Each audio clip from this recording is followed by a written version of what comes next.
strategi penguatan numerasi. Strategi penguatan numerasi ya. Sekarang sebelumnya saya ingin tanya pada Bapak Ibu, menurut Bapak Ibu apa itu numerasi? Berhitung, kemudian apa lagi? Ada matematikanya, Bu.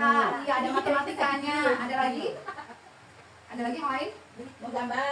Menggambar tapi berkaitan dengan angka. Ya. Jadi definisi numerasi yaitu kemampuan berpikir menggunakan konsep, prosedur, fakta, dan alat matematika untuk menyelesaikan masalah sehari-hari pada berbagai jenis konteks yang relevan untuk individu sebagai warga Indonesia dan dunia. Kemudian numerasi dimaknai sebagai kemampuan yang dimiliki oleh seseorang dalam menggunakan pengetahuan matematika yang dimilikinya dalam menjelaskan kejadian, memecahkan masalah, atau mengambil keputusan dalam kehidupan sehari-hari. Nah, di sini ada berbagai contoh matematika untuk menyelesaikan kehidupan sehari-hari. Dalam gambar tersebut yaitu ada anak yang sedang menghitung panjang tangga di ruang perpustakaan. Kemudian ada gambar jembatan. Nah, di jembatan itu pastinya ada perhitungan ya, bagaimana jembatan itu bisa berdiri.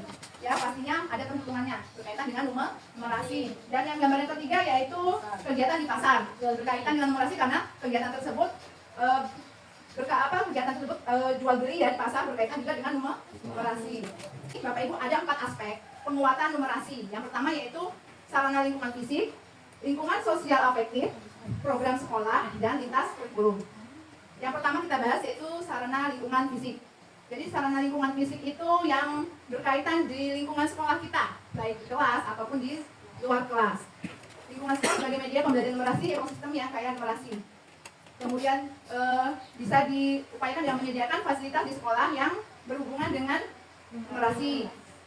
Kemudian permainan numerasi di taman sekolah. Ada lingkungan berkarya dengan alat matematika dan permainan tradisional maupun permainan papan. Kemudian di sini di gambar tersebut ada contoh sarana lingkungan fisik yang dapat digunakan untuk media numerasi. Contohnya di situ tangga sekolah itu diberikan daftar perkalian, ya. Jadi secara nggak langsung nanti anak di luar mereka sambil melihat daftar perkalian, gitu kan. Kemudian di pintu itu dipasang ya besar sudut. Jadi secara nggak langsung anak bisa mengenali, oh dari pintu ini kita bisa menggunakan sebagai alat untuk ya mengukur besar sudut.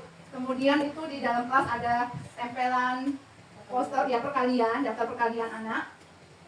Begitu juga di gambar yang paling bawah itu ada angka bilangan ya, biasanya kalau yang gambar bawah itu ditempel di kelas rendah ya Bapak Ibu. Jadi secara nggak langsung anak kan bisa hafal, oh angka 7 seperti ini, angka puluhan seperti ini, begitu ya. Kemudian yang kedua yaitu lingkungan sosial afektif. Lingkungan sosial afektif mencakup pesan positif atau pola pikir. Guru dan orang tua mengkomunikasikan growth mindset pada peserta didik, kemudian memunculkan tokoh masyarakat untuk mengubah persepsi umum mengenai matematika, mengangkat topik mengenai pekerjaan di masa yang akan datang dan peran penting matematika, mengubah paradigma bahwa semua turut andil dalam pengembangan kemampuan numerasi. Nah, untuk program sekolah, ini aspeknya kan mengangkat topik mengenai program sekolah, yaitu meliputi penyediaan buku-buku yang berkaitan dengan numerasi, kemudian program numerasi sekolah yang mengaitkan matematika dengan kehidupan nyata. Yang ketiga, program numerasi PAUD dan SD melalui permainan tradisional atau permainan papan. Yang terakhir, program membuat permainan numerasi yang melibatkan orang tua. Nah, nanti yang keempat, ini contohnya. Ini contoh program sekolah penguatan numerasi bisa diupayakan dengan penyediaan buku, kemudian dengan permainan. Di situ ada contoh permainan ular tangga, ya. Yang bawah itu festival literasi numerasi.